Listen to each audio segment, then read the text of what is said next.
Au nom du Père, du Fils et du Saint-Esprit, ainsi soit-il. Excellences, chers confrères, mes chers frères et séminaristes, bien chers fidèles, c'est une grande joie ce soir de célébrer cet anniversaire de la première messe de notre Seigneur. Anniversaire durant lequel il a en même temps institué le saint sacrifice de la messe, le sacrement de l'Eucharistie et le sacerdoce. Hier, en cette période de confinement forcé, j'ai reçu une lettre d'une jeune fillette de 9 ans.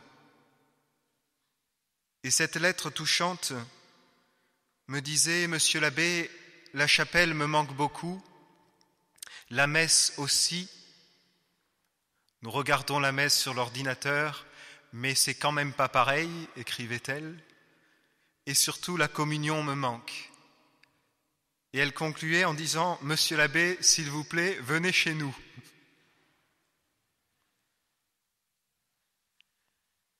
Ce manque de messe doit nous faire tous réfléchir à la place réelle qu'a la messe dans notre vie.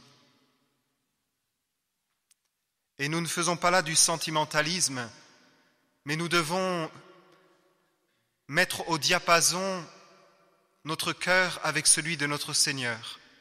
Et pour cela, regardons la place réelle qu'avait le saint sacrifice de la messe dans le cœur de notre Seigneur. Pour bien le comprendre, il suffit de regarder l'Évangile et de l'écouter par ces quelques paroles qui nous dévoilent son cœur, son âme, le soir de ce jeudi saint.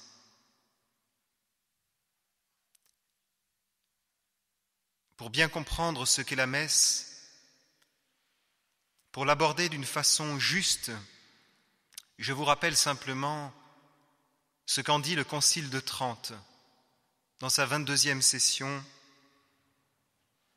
des mots très riches. Lors de la dernière scène, la nuit où il fut livré, Jésus voulut laisser à l'Église un sacrifice qui soit visible.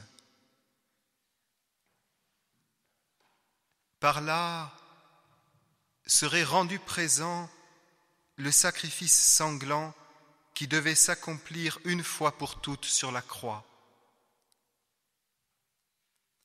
Le souvenir en demeurerait jusqu'à la fin du monde, et sa vertu salutaire serait appliquée pour la rémission de ces péchés que nous commettons chaque jour. Cette définition très belle de la messe donnée par le Concile de Trente était donc ce qui habitait l'âme de notre Seigneur, ce soir du jeudi saint. Les sentiments de notre Seigneur sont partagés entre une tristesse immense, voyant venir sa fin douloureuse, et une joie très profonde de rassembler auprès de lui ses futurs premiers prêtres et de laisser à l'Église un sacrifice visible par lequel la vertu infinie du sacrifice de la croix sera appliquée aux âmes en rémission de vos péchés. C'est ça que notre Seigneur a fait ce soir du jeudi saint. Et ce soir du jeudi saint, n'en pas douter, il s'est passé dans l'âme de notre Seigneur un peu ce qu'il se passe lorsqu'un aimant est attiré par un autre aimant. Lorsqu'il est encore loin, cette attirance ne se fait pas encore sentir d'une façon très puissante, Et plus l'aimant se rapproche de l'autre aimant, plus l'attirance se fait sentir. Et moins le premier aimant peut résister à cette attirance. C'est ce qui s'est passé le soir du Jeudi Saint. L'âme de notre Seigneur, depuis le moment de son incarnation, était attirée par ce sacrifice qu'il allait faire, la raison d'être de sa vie. Et ce soir du Jeudi Saint, ça y est, il y est. Et c'est une sorte d'explosion de joie dans l'âme de notre Seigneur. Oui, car il sait ce qui va se passer ce soir à la messe. Notre Seigneur, avec son regard divin, voit le monde de haut et il constate ce qui se passe réellement dans le monde depuis le péché originel. Il aurait dû monter de cet univers créé un flot de louanges des hommes vis-à-vis de Dieu, un flot d'adoration, un flot d'action de grâce, un flot d'obéissance et d'amour de Dieu. Et ce qui se passe depuis que le péché est entré dans le monde, c'est une absence de ce flot, indifférence totale, le silence des hommes qui ne louent pas Dieu, qui ne connaissent pas Dieu, qui n'adorent pas Dieu. Et bien au contraire, c'est installé le mouvement inverse. Les hommes fuient Dieu, refusent de Dieu. Et alors c'est un flot ininterrompu maintenant de blasphème, de désobéissance vis-à-vis des commandements de Dieu, d'indifférence, de haine de Dieu. Et ce flot doit être réparé. Et voilà ce qui habite l'âme du Christ. C'est un prêtre, c'est-à-dire celui qui veut offrir ce sacrifice de compensation, rendre à Dieu ce qu'on lui a volé. On lui a enlevé la louange, on lui a enlevé l'adoration, l'amour et l'obéissance. Et alors l'âme de notre Seigneur est toute tendue vers ce flot qui doit rendre au nom des hommes. Et c'est par ce suprême sacrifice de la croix, dans lequel notre Seigneur va rendre un amour infini pour son Père, comme il va le dire lui-même, afin que le monde sache que j'aime le Père. Venez, levez-vous et allons au sacrifice. C'est aussi un flot, dans ce sacrifice de la croix, un flot d'obéissance qui sort de l'âme de notre Seigneur. Sicut mandatum, selon le commandement que le Père m'a donné, voici ce que j'accomplis.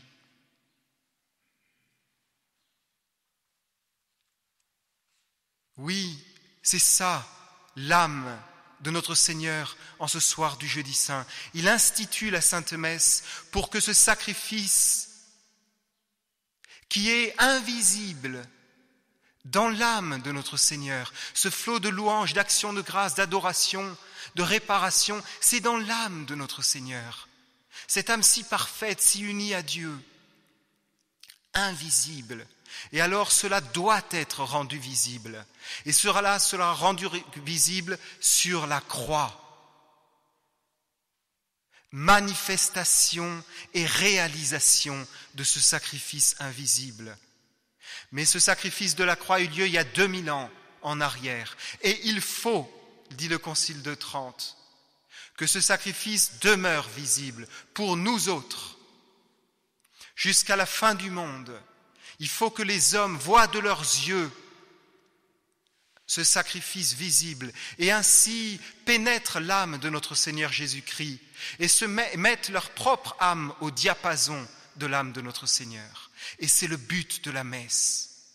Imaginez la joie de notre Seigneur en instituant la Sainte Messe le soir du Jeudi Saint.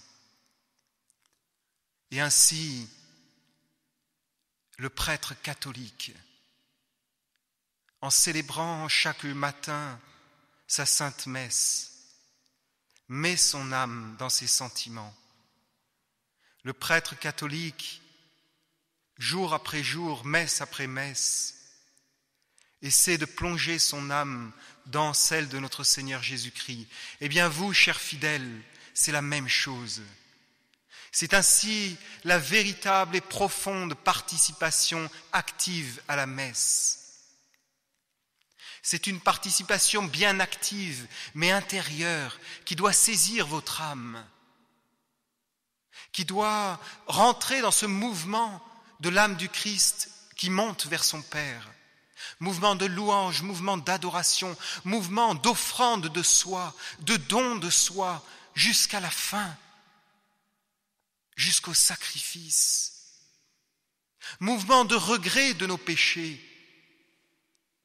Et amenez, lorsque vous assistez à la Sainte Messe, à chaque messe, amenez ce regret profond de vos péchés. Amenez les péchés de vos proches. Et comme notre Seigneur Jésus-Christ a porté les péchés du monde, lui, l'unique et vrai grand prêtre, vous-même, chers fidèles, amenez les péchés de vos proches. Soyez aussi participants, si on peut dire, de ce sacerdoce, en vous unissant au saint sacrifice que le prêtre lui-même offre sur l'autel. Et ainsi, eh bien, votre participation à la Sainte Messe sera parfaite, sera pure.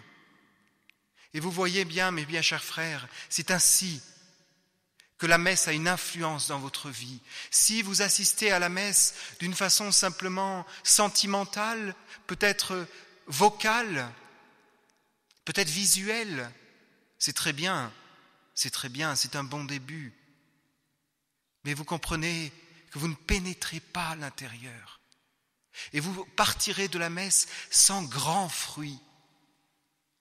Alors, eh bien, pour conclure, puisque le saint sacrifice de la messe, c'est le même que celui de la croix, il est seulement rendu visible jusqu'à la fin des temps sur l'autel, eh bien, bien chers frères,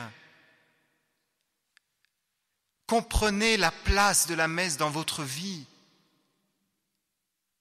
Seule la messe vous permet d'offrir votre vie à Dieu, de faire en sorte que chaque instant, chaque seconde de votre vie, chaque travail que vous faites, tout cela monte vers le Père comme une louange, une adoration, une action de grâce, une expiation de vos péchés. Uniquement si vous mettez cela dans le saint sacrifice de la messe, parce que seul ce mouvement de l'âme du Christ à la messe monte vers le Père. Seul ce mouvement de l'âme du Christ atteint le Père. Alors, voyez, la messe est centrale. Et puisque pour obtenir la bénédiction et le pardon de Dieu dans ce pauvre monde pécheur actuel, pardon très nécessaire, bénédiction très nécessaire pour l'avenir de notre monde, eh bien vous comprenez à quel point la messe est centrale dans l'avenir du monde. Alors je conclus, chers séminaristes, en m'adressant à vous-même. Comprenez, en étant prêtre, si Dieu vous fait cette grâce, vous êtes les acteurs principaux de l'avenir de la planète. Pas au sens écologique du terme. L'avenir du monde, si vous l'avez bien compris, dépend uniquement de l'expiation de nos péchés et de la louange qui va monter vers Dieu pour qu'en retour descende une bénédiction.